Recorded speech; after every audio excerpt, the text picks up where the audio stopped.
So I gave you a choice between 5 minutes of me ranting about the Talos Principle, which is coming whether you like it or not, a video, a vlog about the books I've read, which I was gonna do a whole thing about YA, a video about what it's like to work at a suicide helpline, or 5 D&D stories that were really cool. And you went with D&D. Okay, well, here we are. I've even got a list. I mean, it's just bullet points, but still. So, number 1, the Stone Dragon. I asked all of my players, because I mostly DM these days, or for the last few years, really, and I was like, what's the most memorable thing that I've set up for you? What's the most memorable moment in any adventure that you can think of? And most of them said, the Stone Dragon. There was an adventure where they found this underground lab of a wizard, and they had to go through the various experiments that the wizard was putting on for people. He was experimenting on children, basically. And one of them involved this room, and inside this room was a stone dragon, an incredibly detailed stone dragon statue. And the moment the players entered the room, the doors shut. And on the wall, there was a timer, and it started ticking down. 10, 9, 8, 7. And there was a button, and if they pressed the button, then it reset the counter to 10. They had to figure out how to get out of the room. Now, one of the groups that I played this with, they figured out how to get out in about 10 minutes. But the other group was full of people who are very smart and like being smart. So they never gave up. They never wanted clues. They never ever wanted... They wanted to do it all by themselves. And this was something that went on with other puzzles as well. They took an hour, nearly, to figure out this puzzle. And here's the thing. They would inspect every inch of the room. They would try dozens of magical spells. They would try every item they had in their inventory. They would do everything they could. They would try and smash down the walls. But nothing, and to no avail. Eventually, when it came the hour time, they let out a sigh of desperation. And I knew that I had broken them. As is my job as the DM. Right? So, with one player continually for the entire hour doing this,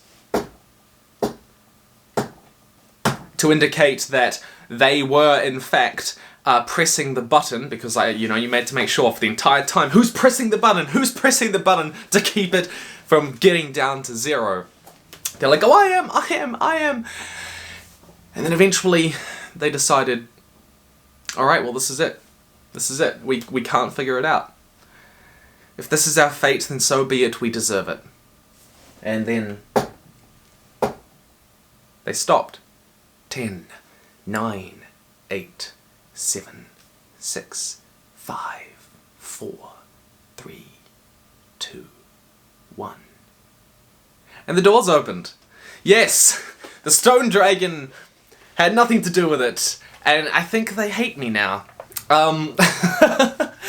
It was the most torturous thing. The other group, tried for 10, 15 minutes, and then they just gave up. They're like, alright, well, we're done. They're like, let's die, guys. We'll find out what lava kills us and drops on the roof. Nothing happened, the doors open, and they can move on to the next thing.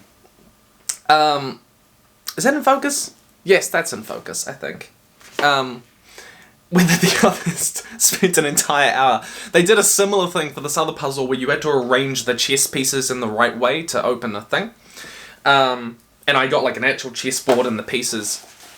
And they spent the entire time. They did work it out. It was very, very impressive of them. No other group really worked it out. It was really cool. That's why they're smart. They're really smart. Anyways, story number 2.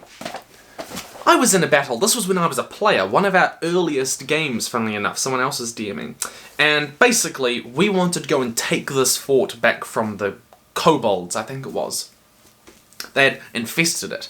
So we went in, and it was a long, hard battle. It was really cool. There was this really detailed map about how the fort was laid out, and it was quite fast-paced, and we fought for 3.5 hours straight, just killing kobolds, and we got near to death, and we had to revive one another, and then it was done. We won. We got the fort. And then the DM turned to us and said, "You see a company of small black dots emerging in the distance, coming for the fort." And we just looked at one another. We can't do more fighting. They're coming to attack the fort to take it back from us. We didn't want to do that, so we left. We left the fort, and they went in and they took back the fort that we had just fought for hours to take. But we had an idea.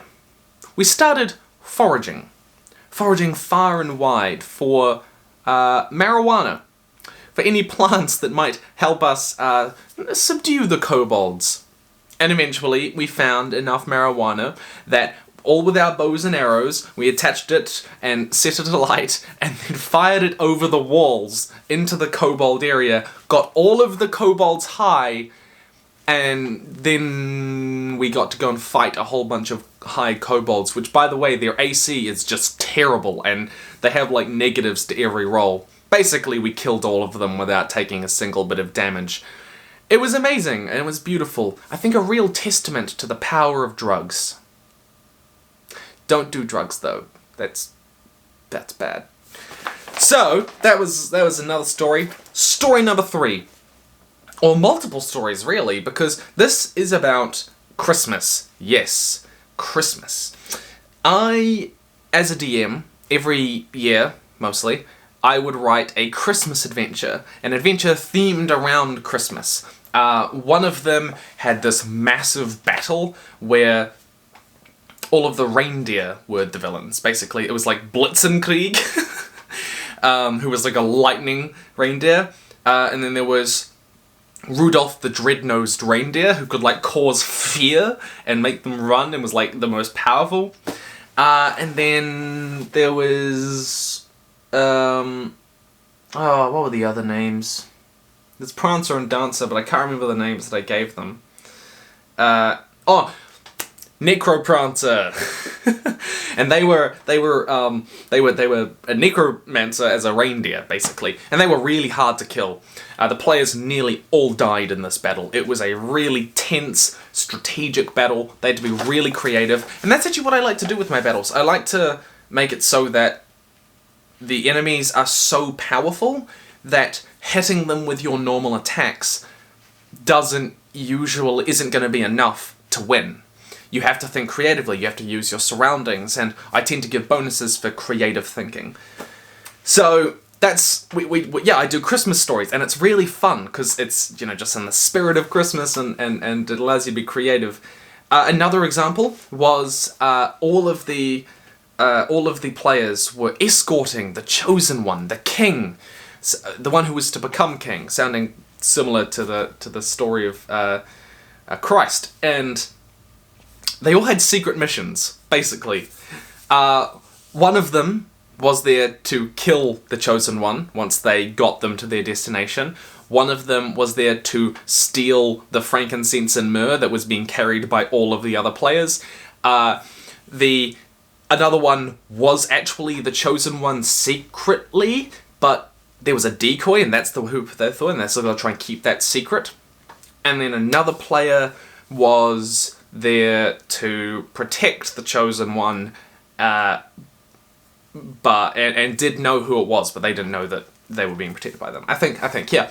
And that's one of my favourite things to do. I love giving players secret missions where they're competing against one another. It's usually only one-shots, rather than, these big, overbig campaigns. Over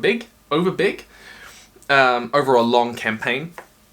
But giving them secret missions where they each have different ideas is is really fun. Story number 4. Hey, no, I need a background. I suppose just Discord and Twitter. And who wants to look at Twitter?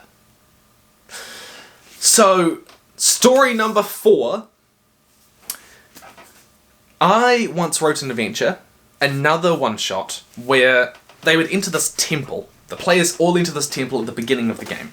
This was where the map started. And they all had to do will saves. And they all secretly told me their number. They weren't allowed to share it, so I recorded them all. And they didn't know what happened. I just said, okay, thank you. And they're like, what happened? We don't know what happened. And then, throughout the adventure, certain players would begin to see the other players as demons, as creatures who are demonic and, evil and stuff like that. Like, they'd get flashes where their player suddenly turns into this monster and they're like, oh my gosh, I'm seeing it.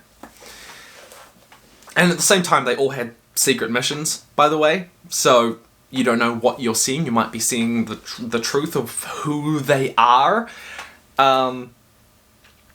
And yeah, one player started off seeing it, and the other 3 players are like, well, we're not seeing it.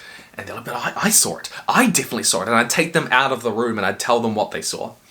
And so one player was seeing it, and the other players dismissed it at the start.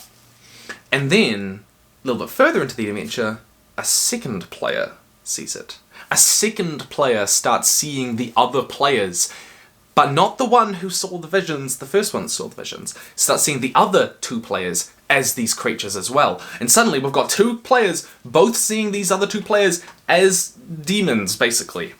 And the other players who are being seen as demons going, what? We don't know what's going on. They're like, it's your secret mission. You're actually demons, aren't you? We know it, we can see it in you. It's in your eyes, it's in your blood. Ah! We're gonna kill you! So, 2 of the players were seeing these demons in the other players, and the other 2 players don't have any idea what's going on. Turns out, at the end, that the will save that they did at the beginning, the 2 of them that failed the will save started to see things. They see things that were fake. It wasn't true. And the 2 that succeeded didn't see it. And it caused a great amount of conflict. By the end of the adventure, 3 of the players were dead, and one of them was mad, I'm pretty sure. Like, they found this magical book that they looked into and just destroyed their mind. It's like reading the Necronomicon or whatever. But yeah, I love generating interplayer conflict in one-shots like that. It was great pitting them against one another, because when you're doing conflict with NPCs, I think it's often less involving for the players, because, obviously they're only doing half of the stuff. But when it's player versus player, it can be really fun, because it's, the DM can practically just take a step back. And so all of the conflict generated is through role-playing, it's through the players actually doing it. I really like that. And story number 5. I wrote an adventure which was designed to be a murder mystery. It's a very unconventional adventure. Basically, they arrive at this fortress, and the Lord's daughter has gone missing. And they've got to figure out where she's gone and what happened to her. And they would talk to different people and go to different rooms, and depending what they did, they would find literal pieces of paper, and they would get about 30 pieces of paper, which all have descriptions and clues on them. And with all of them, or most of them at least, they could piece together the story. And this was really interesting. A lot of players found it really fun. A lot of players found it really challenging, because there wasn't as much combat. In fact, I don't really do combat in my adventures. I do like a boss battle and maybe one instance of combat before that. But I don't really enjoy writing combat. I like puzzles and riddles and mysteries and character conflicts. Choices where the party will have to figure out who takes a detriment. I like that. For example, in another adventure, one player knew that standing on a rune would open the door, but it would also do damage to that player. And they had to decide whether or not they told the player what would happen to them. Because otherwise they may not stand on the door and they'd have to go a difficult way around. So yeah, this was really cool.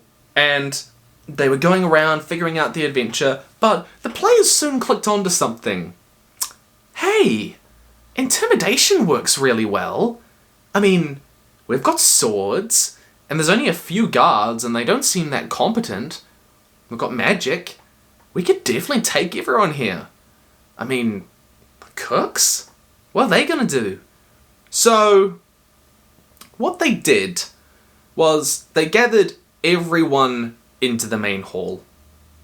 And then they locked the doors and kept them closed, magically sealed them.